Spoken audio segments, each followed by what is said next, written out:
আর এক ফোনে বাংলায় শুরুতেই নোদাখালীর কোটিপতি চোরের খবরের দিকে আমাদের নজর রাখতে হচ্ছে। কোটিপতি চোরের রেস্তোরাঁর এবার হদিশ পাওয়া গেল। নোদাখালীর চোর অর্থাৎ অমিত দত্তর কারবারের শেষ নেই। গত কয়েকদিন ধরে আমরা যে ছবি আপনাদের দেখিয়েছিলাম যে বিলাসবহুল বাড়ির পর এবার তার রেস্তোরাঁর হদিশ পাওয়া যাচ্ছে। বেহালার শখের বাজারে চোরের রেস্তোরাঁ। শখের বাজারে চোরের রেস্তোরাঁ। এর আগেও আমরা বিলাসবহুল বাড়ি দেখেছিলাম, সেই বিলাসবহুল বাড়িতে একাধিক জিনিসপত্র আমরা দেখেছিলাম। কোটিপতি চোরের বিলাসবহুল বাড়ির পর এবার আর এক কীর্তিদার ফাঁস হলো, তার রেস্তোরাঁরও হদিশ পাওয়া গেল।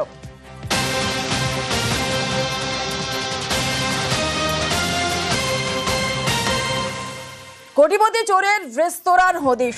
কোথায় সেই রেস্তোরাঁ, সেই রেস্তোরাঁর ছবি কেমন জানবো। আমাদের সঙ্গে রয়েছেন আমাদের প্রতিনিধি সমীর। সরাসরি চলে যাব সমীরের কাছে।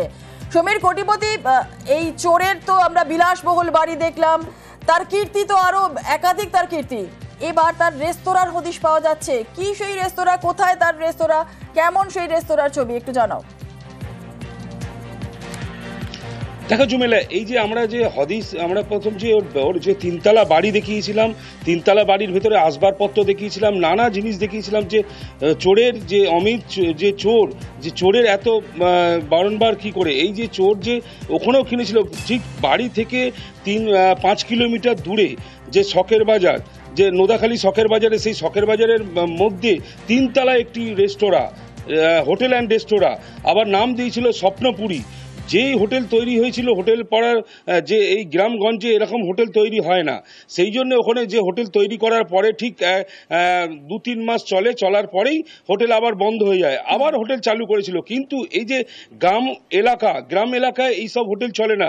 একদম হোটেল নিচে একদম হোটেল আছে, তার উপরে আবার দোতলার উপরে তিনতলার উপরে একদম মানে যেরকম আমাদের কলকাতা শহরে যে হোটেলগুলো থাকে সেই হোটেলের মতন একদম অত্যাধিক সরঞ্জাম আছে, জিনিসপত্র আছে যে হোটেলের ভিতরে, হোটেল তারপরে বন্ধ হয়ে যায়। কিন্তু এই সব থেকে বড় কথা হচ্ছে এই চোরের এত বারংবার কি করে চোরের আমাদের সঙ্গে একটু থাকো। এই এত বড় রেস্তোরাঁ যে ছবি আমরা দেখছি, স্বপ্নপুরী এই রেস্তোরাঁর নাম। এলাকার বাসিন্দারা যারা রয়েছেন তারা কি বলছেন এই স্বপ্নপুরী নিয়ে, একটু শুনি। প্রথমে একটা এই ট্যাক্সি মতন এসছে, তার মধ্যে কালো বিড়াল এরকম নিয়ে এসেছিল। 2 কাঠা 3 কাঠা জায়গা কিনেছে, তার মধ্যে একটা তিরপল খাটিয়েছিল। এইটুকুনি দেখেছি। যে এখন যে এরকম সিস্টেম আমরা কোনোদিন দেখিনি। ভিতরে যে এত কিছু জায়গা, কিছু এই বাথরুম কিংবা ঝাড়বাতি, ডাইনিং টেবিল এরা জীবনে আমরা দেখিনি। কি করে জানবো যে এরকম এর ভিতরে যেরকম চলছে। শখের বাজারে স্বপ্নপুরী করেছে, ভাবছি যে হয়তো ওনা ভিলা, উনি ওখানে কতদিন চালালো, ওখানে সব যেত সব ছেলেরা। তারপর কি হলো, বন্ধ হয়ে গেল, পড়ে আছে চাবি দিয়ে। এই পর্যন্ত জানি কিছুদিন হয়েছে আর কি ভিলাটা। এলাকার বাসিন্দারা তারা তো একেবারে হতবাক। এই স্বপ্নপুরী আমরা ছবি দেখাচ্ছি, রেস্তোরাঁ ছবি দেখাচ্ছি, সেই রেস্তোরাঁ ভেতরে যে একাধিক জিনিসপত্র রয়েছে এবং এত বড় যে রেস্তোরাঁ হয়েছে, তারা তো সেটা বুঝতেও পারেনি, তারা একেবারেই হতবাক। হ্যাঁ দেখো, এই যে হোটেল এখানে করেছিল এবং যে বাড়ি করেছিল, কেউ ওনার যে উনি তো সামনে একটি ক্লাব আছে, ক্লাবের সঙ্গেই সবসময় সহযোগিতা করতে, ক্লাবের লোক ওর হয়ে থাকতো। তারপরে যখন এই ওখান থেকে যে বাড়ি থেকে 5 কিলোমিটার দূরে নোদাখালী ডোঙায় যে বাওয়ালি মোড়ে যে শখের বাজারের কাছে যে হোটেল করেছিল, সেই হোটেল যখন করেছিল তখন ওনার ওয়াইফ এই হোটেলে সবসময় বসে থাকতো। এই ওয়াইফকে সবাই ভয় পেত। কেন ভয় পেত? এনার সঙ্গে রাজনীতি লোকের কিছু যোগ আছে, সেই জন্য এনার বিরুদ্ধে কোনো মহিলা কেউ মুখ খুলতো না। পাড়া থেকে শুরু করে যে এই শখের বাজারে যে হোটেল, কেউ মুখ খুলতো না। কেন? যে কিছু বলতো তাকে পুলিশকে দিয়ে তুলিয়ে দেওয়া হতো, তাকে জেল খাটাতো। ক্যামেরার সামনে কেউ বলতে পারছে না এনার বিরুদ্ধে কেউ। আমাদের ক্যামেরার বাইরে, অফ ক্যামেরার বাইরে অনেকেই এরকম ওর বিরুদ্ধে, যে ওনার ওয়াইফের বিরুদ্ধে অনেকেই আমাদেরকে বলেছে যে ওনার বিরুদ্ধে কিছু বলা মানেই আমাদেরকে জেল খাটতে হবে। ভয় কেউ বলতো না। আর এত সম্পত্তি কোথা থেকে এলো? চুরি ছাড়া আর কত, এর যে সব থেকে বড় ব্যবসা ছিল এনার চুরি।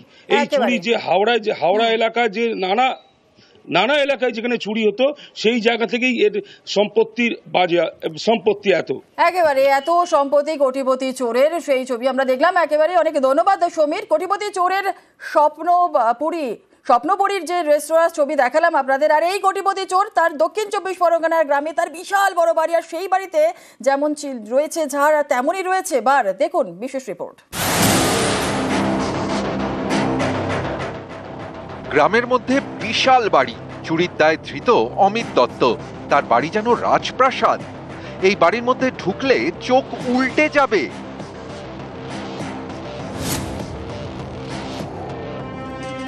ঘরে লাগানো রয়েছে ঝাড়, ঘরে ঝাড় আর বাড়িতে বার।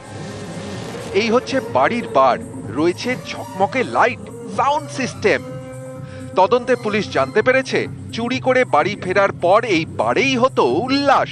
দক্ষিণ 24 পরগনার নোদাখালীর এই বাড়ির মালিক অমিত দত্ত সম্প্রতি চুরি করতে গিয়ে ধরা পড়েছে, এখন শ্রীঘরে। তাকে জেরা করে তদন্তকারীরা জানতে পেরেছেন মাঝে মধ্যেই বাড়ি থেকে বেপাত্তা হয়ে যেত অমিত দত্ত। কখনো বাড়ি ভাড়া নিত, কখনো হোটেলে থাকতো। কোলাঘাট এবং ডানকুনির মধ্যে চুরি ছিনতাই করত। জাতীয় সড়ক এবং সংলগ্ন এলাকায় চলতো চুরি ছিনতাই। এই কাজের জন্য অমিতের নিজের দলবল ছিল। কাজের টোপ দিয়ে এলাকার লোকজনকেও কাজে লাগাতো। তদন্তকারীরা জানতে পেরেছেন চুরির টাকাতেই কোটিপতি অমিত দত্ত। চুরি করে বাড়ি ফেরার পর বাড়ির বারে বসে চলতো পার্টি, ফুর্তি। গত 1 জুন হাওড়ার আন্দুলের রাজাপুরে চুরি করতে যায় অমিত, সঙ্গে আরো কয়েকজন। খবর পেয়ে তাদের ঘিরে ফেলে পুলিশ। বাকিরা পালিয়ে যায়, অমিতকে ধরে ফেলে পুলিশ। 3রা জুন অমিতকে নিয়ে নোদাখালীতে যায় পুলিশ। চুরির দায়ে ধৃতর বাড়ি দেখে পুলিশের চোখ কপালে ওঠে। বাড়ির বাইরের দেওয়ালে মার্বেল বসানো, বাইরে যেমন জাঁকজমক, ভিতরেও তেমন। ঘরের মধ্যে বড় ঝাড়বাতি, পুরো বাড়িতে মার্বেল বসানো, প্রতিটি ঘরে ফলস সিলিং, দামি দামি সব ফার্নিচার। বাথরুমটা দেখুন, বিরাট বাথটব। বাড়ির মধ্যেই জিম, বাড়ির মধ্যে ঝাড়, বাড়ির মধ্যেই বার। দেবাশিস চক্রবর্তী এবং সমীর মণ্ডল, নিউজ 18 বাংলা। আসছে পরবর্তী খবরে। স্মার্ট মিটারে না, ডোমেস্টিকে স্মার্ট মিটার নয় এবং কেন্দ্রের প্রকল্প চালু হচ্ছে না এই রাজ্যে। আরও একবার আপনাদের জানাই, স্মার্ট মিটারে না, ডোমেস্টিকে স্মার্ট মিটার নয় এবং কেন্দ্রের প্রকল্প চালু হচ্ছে না এই রাজ্যে।